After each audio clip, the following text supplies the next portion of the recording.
wrestling, there is nothing more conclusive than a finishing maneuver, unless you're John Cena, or Brock Lesnar, or The Undertaker, or anyone in Ring of Honor. You know what? Few things in wrestling are as conclusive as a finishing maneuver. But while there are several finishers out there that can leave an audience breathless, there are plenty out there that leave people saying, wait, that took him down? There are a ton of lame finishers out there, and this week I'm going to rank them, the top 8 worst finishers of all time.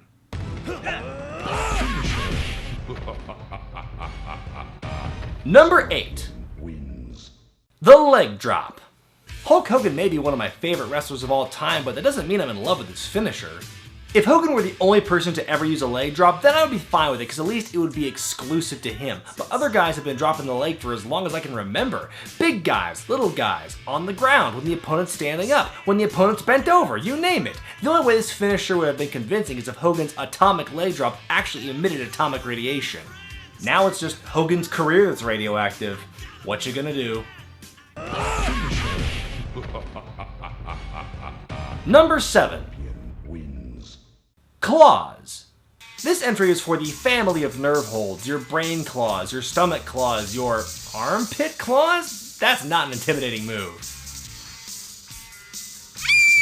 Maybe I'm not old school enough to appreciate the subtle nuances of a well-applied claw hold, but to me they look so boring and ineffective, and so easy to get out of. All these victims have their arms and legs free. What's stopping them from just fighting back? Oh god, I'm in a claw hold! Oh god, it hurts! Oh god! Dude, no.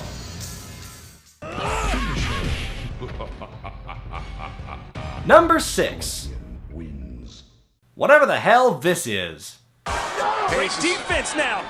Byron Saxton! I totally forgot Byron Saxton was on NXT before becoming an announcer. With a convoluted finisher like that, no wonder this guy was destined for the announce table. And yet he's lame at that too! Why is this guy with the company again? Number 5. The C4. It's a rock bottom with a flip. That's it. How does that make it more impactful of a move other than it's more impressive to look at? I'm not sure which part of the move is more unbelievable. That the guy giving it's able to hold on to his opponent while flipping over, or that the guy taking it is light enough to be flipped over on the strength of his opponent's forearm. I knew there was another reason I didn't like Pirate Paul Burchill. Number 4. The overdrive. Also known as the Playmaker, this move's been used by a few people over the years. Randy Orton, Carlito, MVP to name a few, and there's a good reason no one's jumped up to claim exclusive rights to the move. Because it sucks. The overdrive is a move just complicated enough to screw up, yet just boring enough to look like it doesn't hurt. The guy taking it, that is. Nothing is more devastating to your opponent than slamming your own knee into the mat as hard as you can right after putting yourself in a really awkward, off-balance position. Give me the RKO any day. Number 3. Strikes to the head and neck area. This entry includes moves like the Polish Hammer, the Knockout Punch, the Cobra, the Samoan Spike, and so on. Not every finishing move can be a slam or a submission, so naturally strikes become a common form of finisher.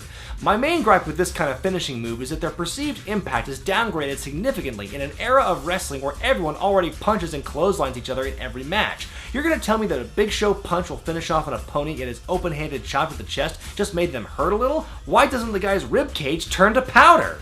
Unless you wear brass knuckles like William Regal, I just have a hard time believing that your punch to the face, neck, or chest area is going to put someone down for the count. But by far, the dumbest finisher in this category has got to be the Great Khali's brain chop. Whoa. Stop right there, Zane. Yeah, step aside and let the professionals in on this one. Well, hey, it's Johnny and Ross from the World Famous Flea Market. What are you guys doing here? You think Khali's got a crappy brain chop? That was like the thing he did best, but not really. He's still pretty goddamn terrible. Do you want to see a really, really shitty brain chop, Zane? You know what? I think I do.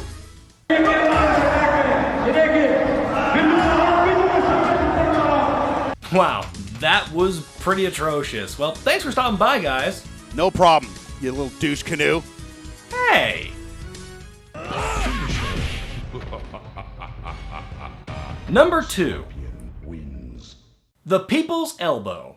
I was considering lumping the Worm into the spot as well, but the key difference is the Worm rarely, if ever, actually ended a match. The People's Elbow, on the other hand, is a move that eventually surpassed the Rock Bottom in terms of devastation. A move that started out as a rib between the boys, the People's Elbow was originally an over-the-top taunting style maneuver. The only difference between this and a regular elbow drop is the guy taking it can take a nap beforehand. But once The Rock became a mega face in '99, it suddenly became a move that people took seriously. Suddenly it became one of the most powerful moves in WWE history. It would be as if Jericho's cocky pin actually kept someone down for the count of 3. The People's Elbow may have been a fun finisher during the salad days of the Attitude Era, but like Hogan's finisher, it has not aged well over time. Before we look at the worst of them all, here are some honorable mentions. The Warrior Splash. A body splash can be a devastating move, like from the top rope or when a big fat guy does it, but when the Ultimate Warrior did it, I don't buy it. Sure, he was big and ripped, but unless the man was made of solid stone, the move doesn't look any more powerful than the leg drop. The Big Ending. It's a good thing Big E works out his arms, because considering all of the opponent's weight lands directly on his shoulder every time he hits this move, it's amazing he's able to move them at all. The Wasteland, aka the Potato Sack Toss. If you're one of those who complains about John Cena's finisher looking weak, yet can somehow defend this move, then we can't be friends. And the #1 worst finisher of all time is... the Canadian Destroyer. The most indie-rific move in the history of wrestling before the Meltzer Driver, this is the move that had internet fans creaming their jeans in the mid-2000s. Oh yeah, it looked impressive the first time you saw Petey Williams bust it out in TNA, but once you turn your brain back on, you realize how ridiculous the move is. Am I supposed to believe that anyone, let alone a smaller guy like Williams, can lift a dead-weighted guy off his feet while simultaneously jumping and flipping over him and drive him headfirst into the mat? The Hulk couldn't even do that. I don't mean Hulk Hogan, I mean the Incredible Hulk. I understand wrestling's need to evolve and to raise the bar with its offense, but how many times can you see this move before it loses its luster? 5? 10 times? A move that was deemed innovative 10 or so years ago is now practically a false finish today. For the sheer absurdity of the move, both in the physics of it all and the amount of coordination needed between both parties in order for it to look good, the Canadian Destroyer is my pick for the worst finisher of all time. Which finishing moves do you think belong on this list? Let me know in the comments section. Be sure to thumbs up this video, subscribe to Wrestling with Regret, and buy the t-shirt. I'm Brian Zane, and I'll see you next time.